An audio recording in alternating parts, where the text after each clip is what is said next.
Subscribe કરો GK ગુરુ ગુજરાતી ચેનલને અને બાજુમાં આપેલી બેલ આઇકનને દબાવો જેથી આવનારા વિડીયોની નોટિફિકેશન સૌપ્રથમ મળી શકે। મિત્રો, અહીં આપણે જનરલ નોલેજના 50 પ્રશ્નો મૂકેલા છે જે તમને તલાટી અને આવનારી જુનિયર ક્લાર્કની પરીક્ષાઓ ઉપરાંત આવનારી દરેક સ્પર્ધાત્મક પરીક્ષાઓ માટે ઉપયોગી બનશે, તો વિડીયોને શેર કરવાનું ભૂલશો નહીં। તો પહેલો પ્રશ્ન છે, પ્રાચીન ગુજરાતની વિશ્વવિખ્યાત વિદ્યાપીઠ છે તેમનું નામ જણાવો।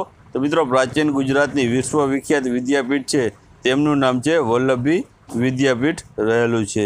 ત્યાર પછી બીજો પ્રશ્ન છે, ગુજરાતમાં સૌપ્રથમ પ્લેનેટોરિયમ ક્યાં સ્થપાયું હતું? તો મિત્રો, ગુજરાતમાં સૌપ્રથમ જે પ્લેનેટોરિયમ છે તે સુરત ખાતે સ્થપાયું હતું। ત્યારબાદ છે ત્રીજો પ્રશ્ન, ગુજરાતમાં પુસ્તકાલય પ્રવૃત્તિના પ્રણેતા કોણ ગણાય? પુસ્તકાલય પ્રવૃત્તિના પ્રણેતા છે તે મોતીભાઈ અમીનને ગણવામાં આવે છે। ત્યાર પછી ચોથો પ્રશ્ન, ગુજરાતમાં સૌથી મોટું પુસ્તકાલય કયું છે? તો તે છે સેન્ટ્રલ લાઇબ્રેરી જે વડોદરા ખાતે આવેલું છે, તે સૌથી મોટું ગુજરાતનું પુસ્તકાલય રહેલું છે। ત્યાર પછી પાંચમો પ્રશ્ન છે, અનાથ બાળકોને આશ્રય મળી રહે તે માટે શુભ શરૂઆત કોણે કરી હતી? તો મિત્રો, તે છે મહિપતરામ રૂપરામ દ્વારા શરૂઆત કરવામાં આવી હતી। ત્યારબાદ છે છઠ્ઠો પ્રશ્ન, પોતાના શાસનકાળમાં ફરજિયાત પ્રાથમિક શિક્ષણ દાખલ કરનાર રાજવી કોણ હતા? મિત્રો, તો મિત્રો તે રાજવીનું નામ છે મહારાજા સયાજીરાવ ગાયકવાડ, જે વડોદરાના રાજવી હતા। તેઓએ પોતાના શાસનકાળ દરમિયાન ફરજિયાત પ્રાથમિક શિક્ષણ દાખલ કરનાર રાજવી હતા। ત્યાર પછી સાતમો પ્રશ્ન છે, ગુજરાતમાં જામનગર નજીક આવેલી સૈનિક શાળા ક્યાં આવેલી છે? તો મિત્રો તે બાલાછડી ખાતે આવેલી છે। ત્યારબાદ છે આઠમો પ્રશ્ન, ગુજરાતમાં રાષ્ટ્રભાષાના પ્રચાર માટે જે કઈ સંસ્થા દ્વારા કામ કરે છે? મિત્રો ગુજરાતીમાં જે રાષ્ટ્રભાષાના પ્રચાર માટે છે ગુજરાત પ્રાંતીય રાષ્ટ્રભાષા સમિતિ છે તે સંસ્થા જે કામ કરે છે। ત્યારબાદ છે નવમો પ્રશ્ન, શાળાએ જતા બાળકોને વીમા કવચ પૂરું પાડતી ગુજરાત સરકારની યોજનાનું નામ જણાવો। તો મિત્રો તે યોજનાનું નામ છે વિદ્યાદીપ યોજના। ત્યાર પછી છે દસમો પ્રશ્ન, ગાંધીજીએ ભાવનગરની કઈ કોલેજમાં અભ્યાસ કર્યો હતો? તો મિત્રો ગાંધીજીએ ભાવનગરની શામળદાસ કોલેજ છે તેમાં તેઓએ અભ્યાસ કર્યો હતો। ત્યાર પછી 11મો પ્રશ્ન, કયા ક્રાંતિકારી દેશભક્ત ઓક્સફર્ડ યુનિવર્સિટીમાં સંસ્કૃતના અધ્યાપક રહી ચૂક્યા હતા?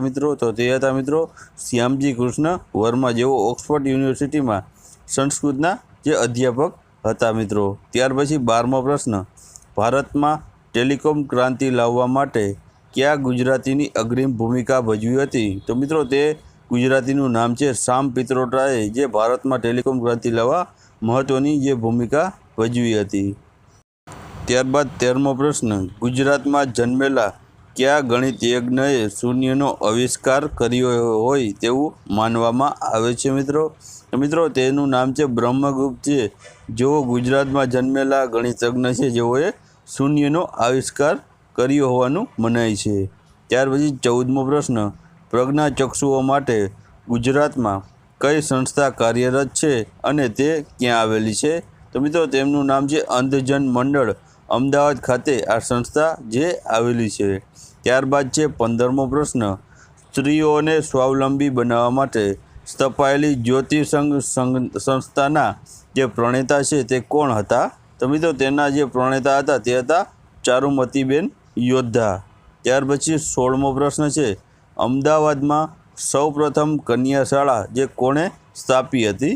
તો મિત્રો અમદાવાદમાં સૌપ્રથમ કન્યા શાળા છે તે હરકુંવર શેઠાણી દ્વારા 1850માં જે કન્યા શાળાની સ્થાપના કરવામાં આવી હતી। ત્યારબાદ મિત્રો આપણે આગળ જોઈએ તો 17મો પ્રશ્ન છે, મહાગુજરાત આંદોલન છે તે કોની આગેવાની હેઠળ થયું હતું? તો મિત્રો મહાગુજરાત આંદોલન છે તે ઇન્દુલાલ યાજ્ઞિકની આગેવાની હેઠળ જે મહાગુજરાત આંદોલનની શરૂઆત કરવામાં આવી હતી। ત્યાર પછી 18મો પ્રશ્ન, ગુજરાતમાં સૌપ્રથમ સુતરાઉ કાપડની મિલની સ્થાપના કોણે કરી હતી? તો મિત્રો તે છે રણછોડલાલ છોટાલાલે 1860માં જે ગુજરાતમાં સૌપ્રથમ સુતરાઉ કાપડની જે મિલની સ્થાપના કરી હતી। ત્યારબાદ છે 19મો પ્રશ્ન, કઈ સંસ્થા પૌરાણિક હસ્તપ્રતો અને શિલાલેખોની જાળવણી અને સંશોધનનું જે કામ કરે છે મિત્રો, તો તે સંસ્થાનું નામ છે મિત્રો લાલભાઈ દલપતભાઈ ઇન્ડોલોજી નામની સંસ્થા છે. તે આ પૌરાણિક હસ્તપ્રતો અને શિલાલેખોની જાળવણી અને સંશોધનનું જે કાર્ય કરે છે. ત્યાર પછી 20મો પ્રશ્ન છે, ગુજરાત વિધાનસભાના કયા મહાનુભાવના નામ પરથી જે નામ રાખવામાં આવેલું છે મિત્રો? તો મિત્રો તેનું નામ છે વિઠ્ઠલભાઈ પટેલના નામ ઉપરથી રાખવામાં આવ્યું છે. ત્યારબાદ છે 21મો પ્રશ્ન, ગુજરાત રાજ્યના સૌપ્રથમ રાજ્યપાલ 1960માં જે કોણ હતા મિત્રો? જે શરૂઆતમાં તો તે હતા મિત્રો મહેંદી નવાઝ જંગ રહેલા હતા. ત્યાર પછી વાત કરીએ તો 22મો પ્રશ્ન, ગુજરાત રાજ્યના સૌપ્રથમ મુખ્યમંત્રી કોણ હતા? તો તે હતા ડૉક્ટર જીવરામ મહેતા હતા. તે ગુજરાત રાજ્યના પ્રથમ મુખ્યમંત્રી હતા. ત્યાર પછી છે મિત્રો 23મો પ્રશ્ન, ગુજરાતમાં વિધવા વિવાહ પર નિબંધ લખવા બદલ કયા સુધારકને ઘર છોડવું પડ્યું હતું મિત્રો? તો મિત્રો તે જે વિધવા વિવાહ પર નિબંધ લખનાર જે સુધારક છે તેમનું નામ છે કરશનદાસ મોરજી હતું, જેઓને ઘર છોડવું પડ્યું હતું. ત્યાર પછી 24મો પ્રશ્ન છે, ગુજરાતના કયા જાણીતા પક્ષીવિદને પદ્મભૂષણથી સન્માનિત કરાયા છે? તો મિત્રો ગુજરાતના જે સલીમ અલી નામના જાણીતા પક્ષીવિદ છે તેમને પદ્મભૂષણથી જે સન્માનિત કરવામાં આવ્યા છે મિત્રો. ત્યાર પછી મિત્રો 25મો પ્રશ્ન, ગાંધીજી છે તે કોને ચરોતરનું મોતી કહેતા હતા? તો મિત્રો તેમનું નામ છે મોતીભાઈ અમીનને ગાંધીજી ચરોતરનું મોતી કહેતા હતા. ત્યાર પછી 26મો પ્રશ્ન, ગુજરાત વિધાનસભાના પ્રથમ અધ્યક્ષ કોણ હતા? તો મિત્રો ગુજરાત વિધાનસભાના જે પ્રથમ અધ્યક્ષ હતા કલ્યાણજી મહેતા. ત્યાર પછી વાત કરીએ તો 27મો પ્રશ્ન, ગુજરાતના પ્રથમ ભૌતિક વૈજ્ઞાનિક કોણ હતા? મિત્રો તો ગુજરાતના પ્રથમ ભૌતિક વૈજ્ઞાનિકનું નામ છે ડૉક્ટર વિક્રમ સારાભાઈ હતા. ત્યાર પછી 28મો પ્રશ્ન, કવિ કલાપીનું પૂરું નામ શું હતું? તો મિત્રો કવિ કલાપીનું પૂરું નામ છે સુરસિંહજી તખ્તરસિંહજી ગોહિલ, તેમનું પૂર્ણ નામ રહેલું છે. ત્યાર પછી 29મો પ્રશ્ન, સોલંકી વંશના રાજવી કુમારપાળે કોની પ્રેરણાથી જૈન ધર્મનો જે અંગીકાર કર્યો હતો? તો મિત્રો તે છે હેમચંદ્રાચાર્યના જે પ્રેરણાથી. ત્યાર પછી 30મો પ્રશ્ન, આર્ય સમાજની સ્થાપના કોણે કરી હતી? તો મિત્રો આર્ય સમાજની જે સ્થાપના છે તે સ્વામી દયાનંદ સરસ્વતી દ્વારા કરવામાં આવી હતી. ત્યારબાદ 31મો પ્રશ્ન, હરિજન આશ્રમમાં હૃદયકુંજ નામનું જે નિવાસસ્થાન છે તે કોનું હતું? તો મિત્રો તે છે ગાંધીજીનું જે નિવાસસ્થાન રહેલું હતું. ત્યાર પછી 32મો પ્રશ્ન, સહજાનંદ સ્વામીનું મૂળ નામ શું હતું મિત્રો? તો મિત્રો સહજાનંદ સ્વામીનું જે મૂળ નામ હતું ઘનશ્યામ રહેલું હતું. ત્યાર પછી 33મો પ્રશ્ન, હિન્દ છોડો આંદોલન દરમિયાન ગુજરાત કોલેજોમાં જે ગુજરાત કોલેજ છે તેમાં તિરંગો લહેરાવા જતાં કોણે શહીદી વહોરી હતી મિત્રો? તો મિત્રો તેમનું નામ છે વિનોદ કિનારીવાલાએ જે શહીદી વહોરી હતી. ત્યાર પછી 34મો પ્રશ્ન, સરદાર સરોવર યોજનાનો શિલાન્યાસ કોના હસ્તે થયો હતો? તો મિત્રો તે છે પંડિત એટલે કે આપણા પંડિત જવાહરલાલ નહેરુના હસ્તે છે આ સરદાર સરોવર યોજનાનો જે શિલાન્યાસ થયો હતો. ત્યારબાદ મિત્રો વાત કરીએ તો 35મો પ્રશ્ન છે, ભારતને આઝાદી મળ્યા બાદ સોમનાથ મંદિરનો જીર્ણોદ્ધાર જે કોણે કર્યો હતો? તો મિત્રો સોમનાથ મંદિરનો જે જીર્ણોદ્ધાર છે તે સરદાર વલ્લભભાઈ પટેલ દ્વારા કરવામાં આવ્યો હતો. ત્યાર પછી 36મો પ્રશ્ન, ગુજરાતના પ્રથમ મહિલા મંત્રી કોણ હતા? તો મિત્રો ગુજરાતના પ્રથમ મહિલા મંત્રી હતા તેઓનું નામ છે ઇન્દુમતીબહેન શેઠ રહેલા હતા. ત્યાર પછી 37મો પ્રશ્ન, જગ પ્રસિદ્ધ રિલાયન્સ ઇન્ડસ્ટ્રીઝમાં આદ્ય સ્થાપક કોણ હતા? તો મિત્રો તેમનું નામ છે ધીરુભાઈ અંબાણી, જે જામનગર નજીક જ આ રિલાયન્સ ઇન્ડસ્ટ્રીઝ આવેલી છે. ત્યાર પછી 38મો પ્રશ્ન, બાના હુલામણા નામથી કોણ વિશ્વ પ્રસિદ્ધ છે મિત્રો? તો મિત્રો તેમનું નામ છે કસ્તુરબા ગાંધી છે. તેઓ જે બાના હુલામણા નામથી વિશ્વમાં પ્રસિદ્ધ થયા છે.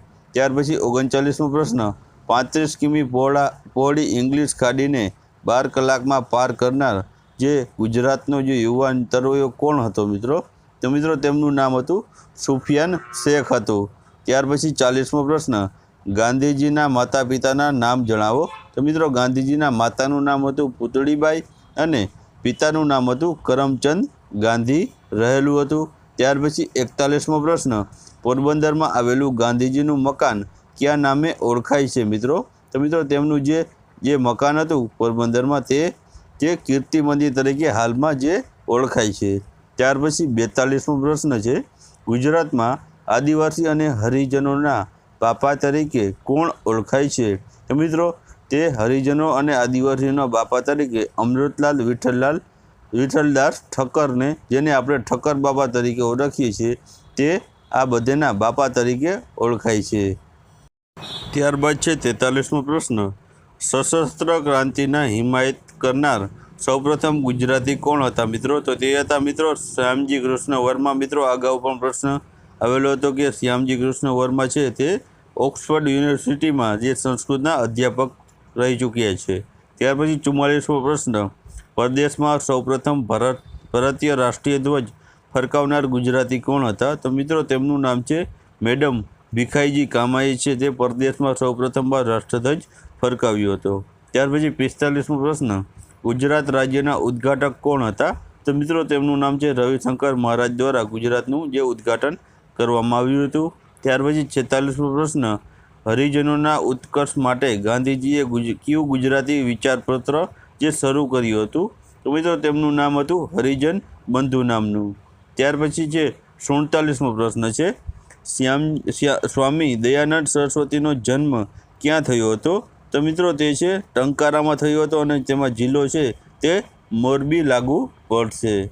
ત્યાર પછી 48મો પ્રશ્ન છે, ગુજરાતના કયા નગરોમાં શિયાળામાં સૌથી વધુ ઠંડી અને ઉનાળામાં સૌથી વધુ ગરમી પડે છે? તો મિત્રો નલિયા છે તેમાં ખૂબ જ ઠંડી પડે છે અને ગરમી સૌથી વધુ છે તે મિત્રો ડીસામાં પડે છે. ત્યાર પછી 49મો પ્રશ્ન, સ્વામી દયાનંદ સરસ્વતીએ રચેલા ગ્રંથનું નામ જણાવો. તો મિત્રો તેમનું નામ હતું સત્યાર્થ પ્રકાશ નામનું જે સ્વામી દયાનંદ સરસ્વતીએ ગ્રંથ રચ્યો હતો. ત્યાર પછી 50મો પ્રશ્ન, નરસિંહ મહેતાની દીકરીનું નામ જણાવો અથવા તો દીકરીનું નામ શું હતું? તો મિત્રો તેમની દીકરીનું નામ હતું કુંવરબાઈ રહેલું હતું. તો મિત્રો વિડીયો પસંદ પડ્યો હોય તો વિડીયોને લાઇક અને શેર કરવાનું ભૂલશો નહીં અને આવા બીજા પણ વિડીયો જોવા હોય તો અમારી આ યુટ્યુબ ચેનલને તમે સબસ્ક્રાઈબ કરવાનું ભૂલશો નહીં અને બાજુમાં આપેલી બેલ આઇકન પણ દબાવી દેજો જેથી અમારા આવનારા દરેક વિડીયો તમને સૌપ્રથમવાર મળી જાય. તો વિડીયોમાં બસ આટલું જ. વિડીયો જોવા બદલ આપ સૌ મિત્રોનો ખૂબ ખૂબ આભાર. ધન્યવાદ.